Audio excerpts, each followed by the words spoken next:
Vous êtes toujours sur Radio Sensation Normandie, merci de nous rester fidèles. Vous êtes dans le MAG, 10 minutes pour en savoir un peu plus sur ce qui se passe sur votre territoire en ce qui concerne la vie culturelle et associative. Aujourd'hui, on va s'intéresser à la mission locale qui revient nous voir pour nous parler d'un événement qui approche, c'est le Forum de l'Alternance. Ça se passe ce jeudi 5 avril, c'est entre 13h30 et 16h30 à la salle des fêtes de Bernay. Pour nous en parler, Marie-Claire Aki, qui est la présidente de la MILO, la mission locale Ouest-Eure. Marie-Claire, bonsoir. Bonsoir. Et Loïc Penven, qui est son directeur. Loïc, bonsoir. Bonsoir.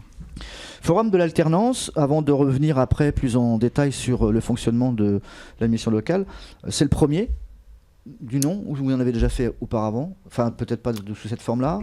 Oui, il y a déjà eu des forums de l'alternance sur Bernay là, depuis à peu près 5 ans, quoi, en fait.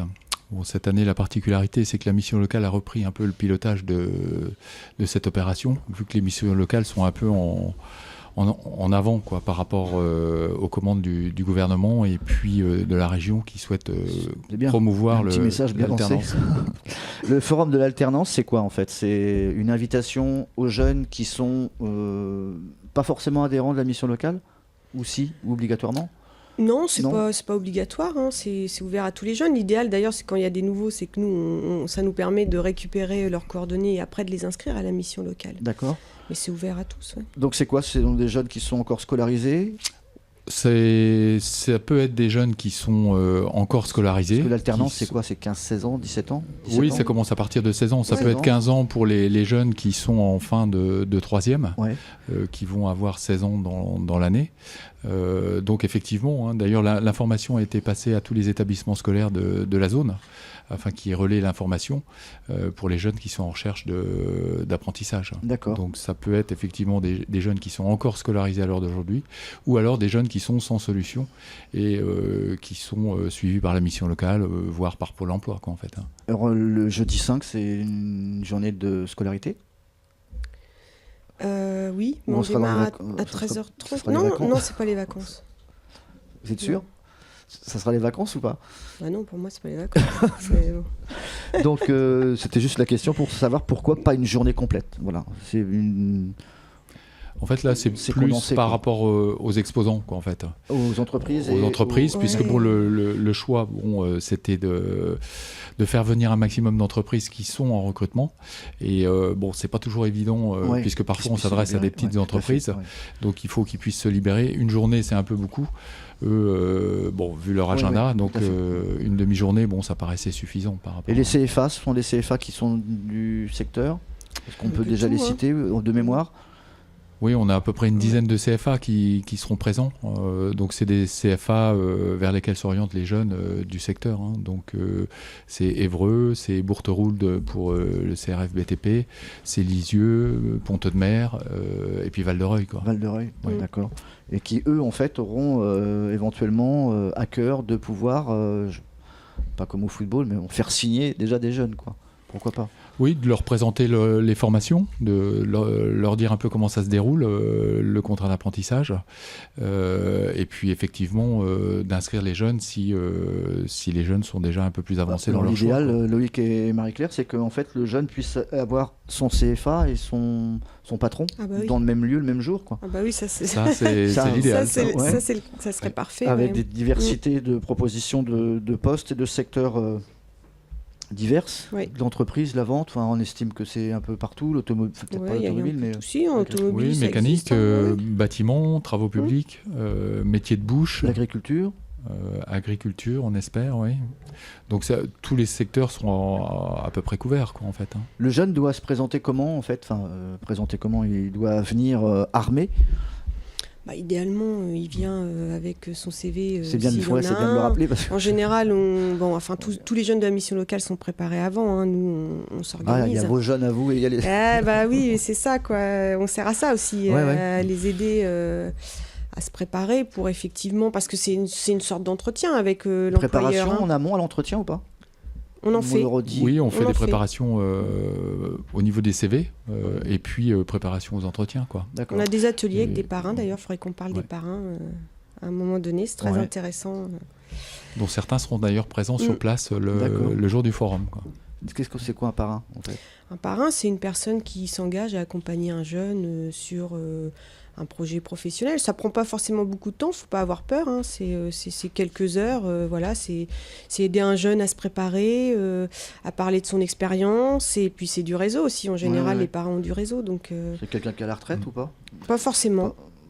Non, pas forcément. On a tendance à avoir des retraités, on aimerait bien avoir des plus jeunes, hein, mais parce que les gens ont peur, ils pensent que ça prend beaucoup de temps, alors que non, pas du tout.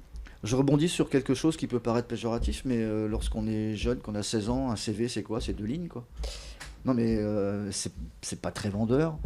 Comment on arrive en fait à se vendre Voilà, alors parfois il nous arrive de faire des cartes CV, justement par rapport à cette inquiétude que peuvent avoir les jeunes qui n'ont effectivement aucune expérience, très peu de stages, hein, notamment les tout jeunes, hein, à 16 ans.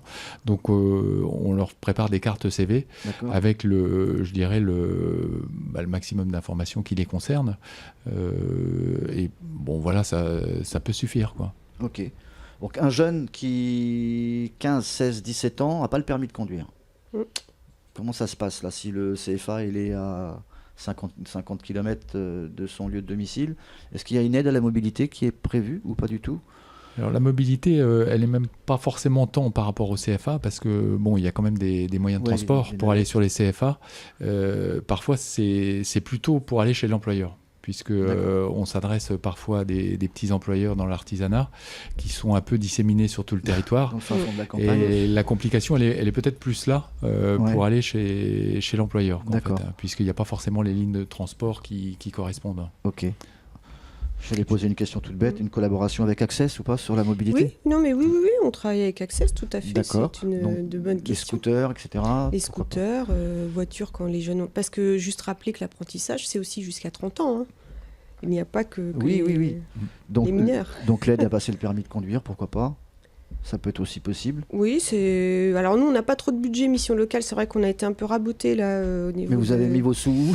On ne nous en donne plus, c'est surtout ça, pour ce sujet-là, pour tout ce qui est question mobilité. Après, on travaille avec les collectivités. Pont-de-Mer, par exemple, on a des moyens de financer des permis complets quand il y a des projets professionnels ou des stages. Voilà. Donc Bernay, je sais aussi qu'ils financent certains permis avec certaines conditions. Si on a quand même un peu de réseau qui fait que on avance un peu. Je reviens sur ce qu'on disait là précédemment sur une autre émission, l'image de la mission locale, etc. Est-ce que c'est pas justement en ce moment en train de devenir à votre insu, peut-être le succès peut-être qui implique ça, une agence d'intérim que vous arrivez à trouver et à placer des jeunes, à leur trouver du boulot plus vite que les agences pour l'emploi? L'image, c'est ça, en fait. Oui, non, mais c'est pas. Vous allez me dire, allez, c'est pas que ça. Non, mais c'est intéressant ce retour parce que nous, notre plus, je dirais, Monsieur Penven me complétera, mais c'est qu'on accompagne le jeune. Vraiment, c'est ce qu'on disait tout à l'heure, on fait des ateliers, on les met en situation, on les oriente, enfin voilà, on les accompagne sur des freins qu'ils peuvent avoir, autres effectivement que l'emploi, et c'est ce qui fait qu'à un moment ça fonctionne.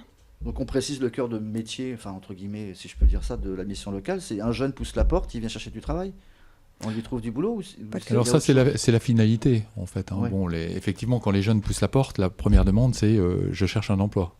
Je dirais à 80-90%. Est-ce que c'est logique qu'ils viennent chez vous Oui, c'est logique parce que, en fait, on s'aperçoit que accéder à l'emploi, c'est pas seulement, je dirais, avoir l'expérience professionnelle et la qualification qui va bien. Hein.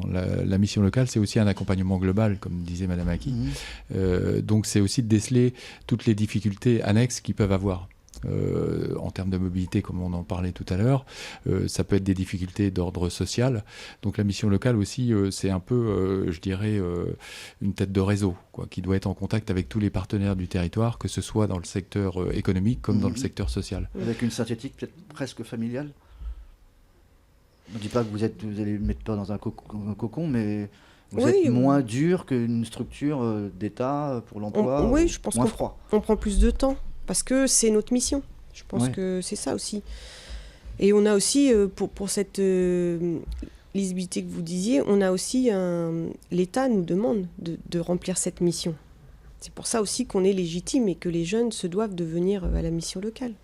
En parlant de temps, Marie-Claire et Loïc, on est arrivé au bout des 10 minutes de cette émission. On rappelle le rendez-vous important, le forum de l'alternance, c'est où et à quelle heure? 13h30 à 16h30, donc à la salle des fêtes et l'abbatiale de Bernay. Voilà, ok. Et un téléphone, éventuellement une adresse où on peut se renseigner tout de suite, là? Mission locale. Juste rappeler qu'il y a aussi un forum de l'alternance qui est organisé à Pont-de-Mer. Monsieur Benven. Donc Pont-de-Mer, alors attendez que je vous redonne... Où est-ce que j'ai mis Pont-de-Mer? C'est en avril. C'est en avril.